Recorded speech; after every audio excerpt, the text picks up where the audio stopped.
గ్రామాల నుంచి ఎంతో మంది భక్తులు ఇచ్చేశారు. వాళ్ళందరికీ కూడా పిరమిడ్ ధ్యాన కేంద్రాల తరఫున ధన్యవాదాలు తెలియజేస్తా ఉన్నాం.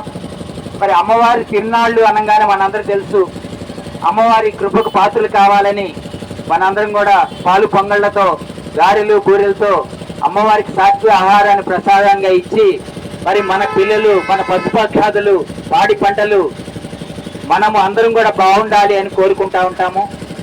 మరి అమ్మ దృష్టిలో అందరూ సమానమే. మరి అమ్మ మన పశుపక్షాదుల్ని కాపాడుతుంది, మన పాడి పంటల్ని కాపాడుతుంది, మనల్ని మన బిడ్డల్ని కాపాడుతుంది అని నమ్మే మనం ఆవిడని కొలుస్తూ ఉన్నాము. ఆవిడ ఆశీస్సుల కోసం మనం చక్కగా ఈ కార్యక్రమాన్ని నిర్వహించుకుంటా ఉన్నాం. మరి అదే సందర్భంలో అమ్మ బిడ్డలైనటువంటి ఆ మూగజీవులు, కోడి, మేక, ఏదైతే మిగతా మూగజీవులు ఉన్నాయో వాటన్నిటిని బలి ఇమ్మని మరి ఆవిడికి బలి ఇచ్చి మనం దాన్ని పూజించడం అనేది ఎంతవరకు సరైన అది, దానిలో అర్థమో పరమార్థం తెలుసుకోవాలి. మన పెద్దలు చెప్పినటువంటిది ఆ బలి అనేది అద్భుతమైందే, కానీ ఏ బలి అడిగారు, మనం ఏ బలి ఇస్తున్నాము, కాలక్రమంలో మనం ఎలా దాన్ని అర్థం చేసుకున్నాము, అపార్థం చేసుకున్నా అనే విషయాన్ని అందరికీ తెలియజేయడం కోసమే పిరమిడ్ స్పిరిచువల్ సొసైటీ మూవ్మెంట్ ఆధ్వర్యంలో ఈరోజు మహాకరుణ శాఖ ర్యాలీ చేస్తూ అందరికి కూడా కరపత్రాలు పంచుతా ఉన్నాం. ఏది బలి ఇవ్వాలి అంటే మనలో ఉన్నటువంటి ఆ తమో గుణానికి సంబంధించినటువంటి దున్నపోతు అంటే ఏంటి, తమో గుణం. మనం అశ్రద్ధ చేసే లక్షణం ఉంటే, మన పనుల్ని త్వరగా చేసుకునే లక్షణం లేకపోతే, అలాంటిది ఈరోజు అమ్మవారికి బలి ఇవ్వాలి. ఈ రోజు నుంచి నేను చురుగ్గా ఉంటాను, నా పనులు నేను చేసుకుంటాను, నేను ఆరోగ్యంగా ఆనందంగా సుఖ సంతోషాలతో ఉండేటట్టు నాకు ఆ శక్తిని ప్రసాదించు తల్లి అని చెప్పేసి మనలో ఉన్నటువంటి ఆ యొక్క తమో గుణం, దున్నపోతు లక్షణాన్ని అంటారు కదా. దున్నపోతు అంటే అది వాన కూడా ఎంత వాన పడుతున్నా కానీ వాన కూడా ఇది అవ్వదని చెప్పేసి దున్నపోతు మీద వాన కురిస్తే అంటారు. అట్లా ఉండకూడదు మన జీవితాలు అని చెప్పేసి దున్నపోతు అంటే మనలో ఉండేటువంటి తమో గుణాన్ని బలివ్వాలి. అట్లా కోడి అంటే రజోగుణం, ఎప్పుడు కొక్కో అంటా ఉంటుంది అనమాట, ఎప్పుడు ఒక చోట నిలకడగా ఉండదు. మనలో ఉండేటువంటి ఎంపర్లాట ఆ రజోగుణం ఏదైతే ఉందో, ఆ కోడి లక్షణాన్ని ఏదైతే ఉందో దాన్ని మనం బలివ్వాలి అని చెప్పి కోరుకుంటా ఉన్నాం.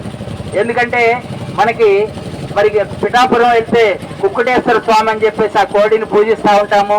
అట్లాగే విష్ణుమూర్తిని మనం మత్స్యావతార గోవింద్ అని చెప్పేసి మనం పూజిస్తూ ఉంటాము. మరి అలాంటిది ఆ దేవుడు పూజించేటువంటి ఆ మత్స్యావతారాన్ని, కుక్కుటేశ్వర స్వామిని, ఆ గొర్రెని, మేకని ఏ దేవత అడగదు. మీలో ఉండేటువంటి ఆ దుర్లక్షణాలన్నీ బలిమ్మని అడిగినప్పుడు మనం అపార్థం చేసుకున్నాము, అవగాహన రాహిత్యంతో అలా చేస్తా ఉన్నాము. ఇక నుంచి అయినా సరే అవగాహన చేసుకొని అమ్మవారి కృపకు పాత్రలవుదామని శుద్ధమైన శాకాహారంతోనే, పాలు పొంగళ్లతోనే మనం అమ్మవారిని కొలుచుకొని శాకాహారిగా జీవిస్తూ అమ్మవారి కృపకు అందరూ పాత్రలు కావాలనే విషయాన్ని తెలియజేస్తా ఉన్నాము. దీనికి సహకరిస్తున్నటువంటి పెద్దలందరికీ కూడా, అట్లాగే అమ్మవారికి కూడా, పిరమిడ్ సొసైటీ వారికి కూడా హృదయపూర్వక ధన్యవాదాలు తెలియజేస్తా ఉన్నాం. ఎంతో దూరం నుంచి ఇక్కడికి విచ్చేశారు. మరి పిఎస్ఎస్ఎం జిల్లా అధ్యక్షులు శ్రీ ఐటీసీ రెడ్డి గారు, అట్లాగే భూపతి రాజు గారు తెలంగాణ రాష్ట్రం నుంచి, అలాగే సాగర్ నుంచి సతీష్ గారు, మరి నేను మరి గుంటూరు జిల్లా పిరమిడ్ సేవాదళ నుంచి, మరి మంగళగిరి నుంచి కూడా వచ్చేస్తాం. ఎంతో దూరం నుంచి కూడా ఇక్కడికి వచ్చి ఈ కార్యక్రమంలో పాల్గొన్నటువంటి ప్రతి ఒక్కరికి, అట్లాగే ఈ గ్రామ ప్రజానికానికి, గ్రామ నాయకులకి, అట్లాగే అమ్మవారికి కూడా మేము పిరమిడ్ ధ్యాన కేంద్రాల తరఫున కోటాను కోట్ల నమస్కారాలు తెలియజేస్తా ఉన్నాం. జై హో పాతలపాటి అమ్మవారికి, జై హో శ్రీ పాతపాటి అమ్మవారికి, జై హో శ్రీ పాతపాటేశ్వరి అమ్మవారికి, జై హో శ్రీ పాతపాటేశ్వరి అమ్మవారికి, అమ్మల కన్నా అమ్మ అమ్మవారికి, అమ్మల కన్నా అమ్మ అమ్మవారికి, जय हो ज्ञान जगत के, शाकाहार जगत के, अहिंसा जगत के, आनंद जगत के, आनंद जगत के, आरोग्य जगत के, आरोग्य में रक्षिताम रक्षिताम रक्षिताम रक्षिताम कापाडदाम कापाडदाम ఆహారం కోసం ఏ జీవిని చంపు తినే హక్కు ఎవరికీ లేదు. హిందూ వినోదాల కోసం ఏ జీవిని చంపు తినే హక్కు ఎవరికీ లేదు.